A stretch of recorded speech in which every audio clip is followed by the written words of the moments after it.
Alright, this is Burger Brush, and today we will be going over the Cyclone Claw Champion build update with using Petrified Blood and Low Life. So let's start off with talking a little bit about Petrified Blood and Low Life on this character. Now, if you've seen the other video, you kind of understand how the Low Life thing works and how Petrified Blood works.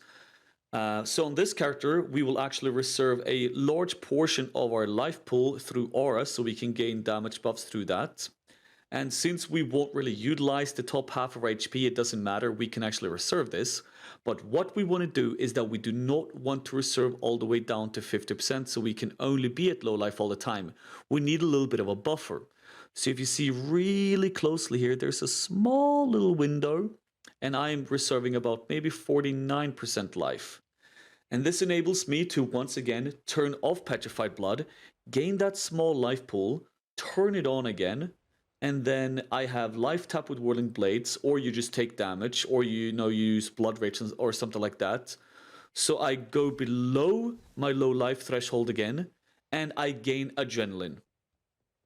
So we have Adrenaline for 20 seconds. When Adrenaline ends, we turn on Petrified Blood again. We go above low life. We then trigger low life by taking damage or losing life overall.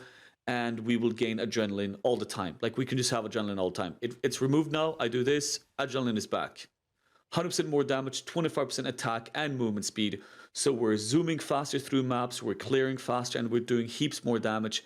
And also a little bit more tanky because of the additional physical damage reduction. So the way this character will be changed, we will look in path building really quickly. But let's just have a look really quickly here as well. Instead of being forced to use Awakened Malefice or melee physical damage support, we now Intimidate through First Strike Last to Fall anyway, and that gives us a large damage boost. And Bloodthirst will be used instead of this, because Bloodthirst is actually more DPS than melee physical damage support anyway. And we're going to change up our character slightly with having another ring, and we're also going to change up our skill gems as well. So let's have a look at the Essence Worm Onset Ring first. Now, they changed how Flesh and Stone works this league, and instead of reserving 25% mana, it now reserves 35% mana. Now, the only way to get around this is if you have the Flesh and Stone mana reservation enchant on your helmet, then you don't have to use the Essence Worm. But in most cases, you're not going to have that enchant, so we're going to use the Essence Worm here instead. So if you look at what the Essence Worm does, Socketed Gems have no reservation at all, and 40% increased reservation of skills. So all our skills that we reserve with HP and mana have higher reservation, but the one we socket in the Essence Worm have no reservation at all. And that's why we put Pride in here. So Pride is a 50% mana reservation or a 50% life reservation gem. So that's the biggest one we have, and we can't enable all our other ores that we want unless we get rid of Pride somehow. So this is how we combat it. We put Pride in the Essence Worm ring, and that means we can still have Flesh and Stone with main for big damage and Petrified Blood. So we reserve a large portion of our mana, but we still can actually do it. And we have a small mana pool left to use, totems or use Blood Rage and stuff like that. And then we also have Dread Banner because of the Impale enemies and the Impale effect, because we are playing Impale on this build. And since we have Inspirational, banner skills have no reservation. So if you look here at the banner, I toss it, I pick it up, it doesn't reserve anything. Mana, life, it doesn't do anything. So this is just free damage for us, and we don't really have to care about Dread Banner. Now, in order to reserve our life pool quite a bit, I have chosen Arrogance with Blood and Sand, level 20 Precision, so we will go Precision all the way up to 20 now, and then Empower. And I will talk a little bit about this why. So since we can only go to 50% life now with Petrified Blood, having a lot of not reserved life, there's no point. Like, we kind of want to reserve as much life as possible, because otherwise we don't utilize the top half anyway. We don't have a life flask, so it doesn't matter. We can never go really above 50% HP unless we turn Petrified Blood off, which we will only do really quickly, so we can gain Adrenaline. So we might as well utilize the top half of our HP pool to reserve skills in order to gain more damage. And Arrogance has a cost and reservation multiplier of 201%. So if we have Blood and Sand, which reserves 10%, it will instead reserve like 20% because of 200% extra, right? So it will instead reserve 20%. And stuff like that, you know? So Arrogance actually makes the cost of reserving these skills a lot higher, but still, we use Blood and Sand, we use level 20 Precision, and then we use Empower. And why is that? As you can see here, without Empower, we have this large gap that we're not really utilizing in any way. But using an Empower, we push the levels of Precision and Blood and Sand higher up, and we gain more damage while still not completely screwing us over because we weren't utilizing this little gap here anyway. So all this does is give us a damage boost, and it makes the character work perfectly fine in the end as well. And the thing is here is that we're going to level up Precision to level 20 now. And why is this? Well, it's because of accuracy rating. And before we had Conqueror, we had Worthy Foe. So when we hit an enemy, we had a 100% chance to taunt it. When we taunted it, the enemy could not evade our attacks. So we did not need any accuracy on our character. We didn't need Eagle Eye like we need on the Slayer.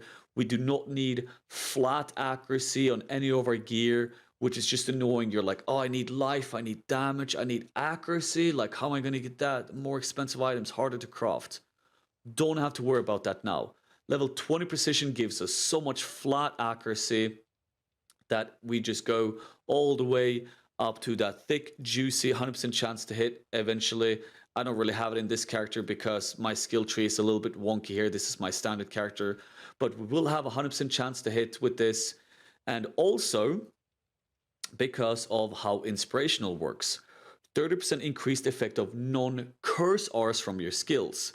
So the effect of our skills, the effect of Pride, the effect of Blood and Sand, Flesh and Stone, all those things, and the effect of Precision is higher. So the accuracy we gain is even stronger. The crit chance that we gain from Precision is even stronger. So we level Precision to 20 now because we can with the reserved life that we use. And it gives us the accuracy that we need, and it gives us a lot of crit chance. So by doing that, we can actually have all these Rs enabled. We can have Dread Banner, we can still have Flesh and Stone and Maim, which a lot of other characters can't now because of 35% mana reservation. We can still have, Petrified Blood, which reserves a portion of our mana. We can still have Blood and Sand, and we can have Precision. And we can still have Pride, which is massive. Pride, actually, when looking in Path of Building, is half our damage when we use Inspirational because of how strong Pride is and because of how hard we buff it with Inspirational and other things in the skill tree. So let's really quickly have a look at the new Path of Building and how we're changing this character and how it's going to look in Path of Building, so you can kind of understand the changes here as well. So this is the new skill tree that we added for 3.14. We have the Thread of Hope jewel to get Panopticon and get Swift Skewering. Everything else is the same. We go here and we go here and we get this and we get that, and we have the Cluster jewel. The character is the same. It's the same gear as the Path of Building was before. The only thing is now, instead of getting a quite expensive steel ring, we just get the Essence Worm, which is just going to be a couple of chaos. We will lose a little bit of life from that and all that stuff, but overall it will be a massive buff because of how we're changing up the character. As you can see, Arrogance, Precision level 20, Blood and Sand, and Power 3. Flesh and Stone, Enlightened Maim, Petrified Blood. Vol Ancestral Warchief with Coaling Strike and Brutality. So we still have, Ancestral Warchief buffing our damage because that's what Ancestral Warchief does, especially now with Panopticon. And we still have Coaling Strike, to kill bosses at 10%, Brutality for some more damage on the totem. And then we have Dread Banner for ourselves. Molten Shell, cost more damage taken, Blood Rage the same. Whirling Blades, Flash Attacks, Life Tap the same. Assassin's Mark through our ring the same. And Pride in the ring. In the Essence Worm, that is. So with all these changes, we now have First to Strike, Last to Fall, so we always intimidate enemies on hit, and we do not have to use Awaken Malefice, and we can instead use Bloodthirst. And you can see here the difference between Malefice, for example, and Bloodthirst is, if we enable Melee Fist, we get 3.2, and if we enable Bloodthirst, we basically get 3.9. So you can see the difference here in DPS, right? This is the difference. Major difference from using Bloodthirst now when we are on low life. It enables so much damage for the build, first of all. Inspirational with all the auras that we have, you know, Blood and Sand and all Flesh and Stone and Pride and all that stuff, as I said, as you can see here, is also a massive damage buff. And it also gives our precision, you know, so much accuracy and crit chance.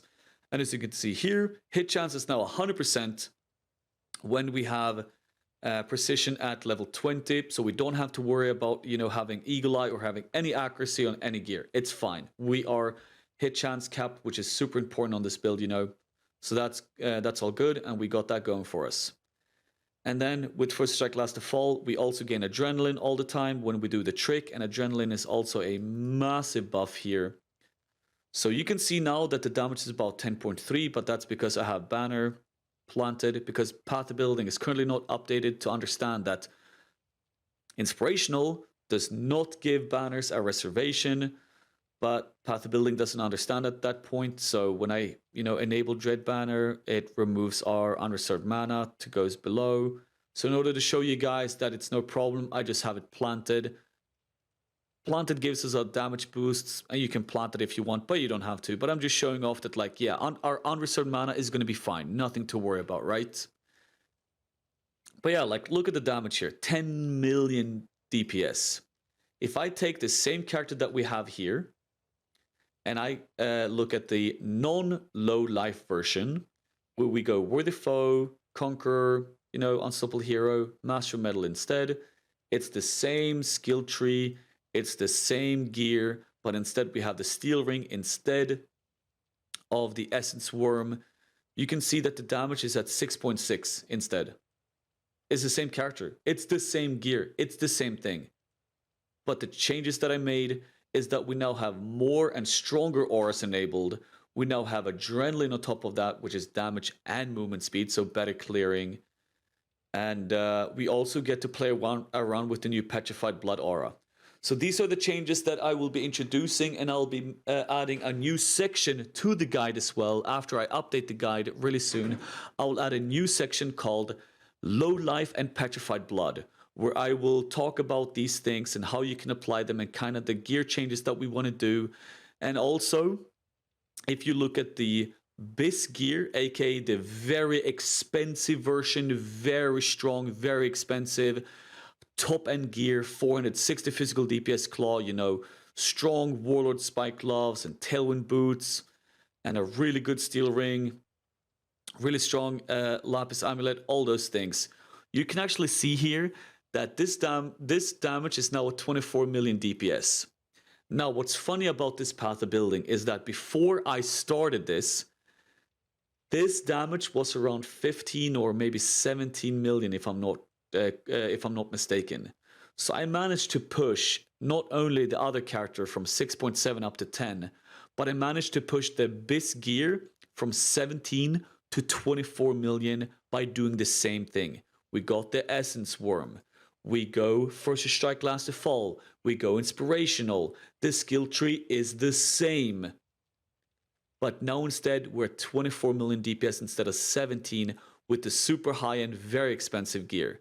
And that really shows you how strong the new Petrified Blood and low life mechanics can be if you apply it to the champion overall, or specifically this build.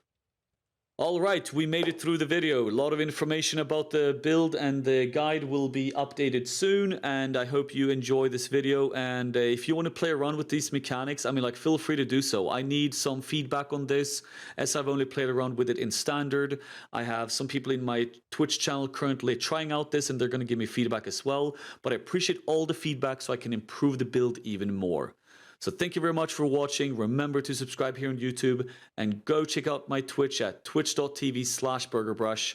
I stream there quite a lot. Swing by, hang out, learn a lot about the game, and have fun with the community, and become one of the boys become my best friend, and we will, we will do a lot of beautiful things. Like we'll go on roller coasters, and when this whole epidemic is over, we'll hang out in real life. We'll go grab a burger and whatnot.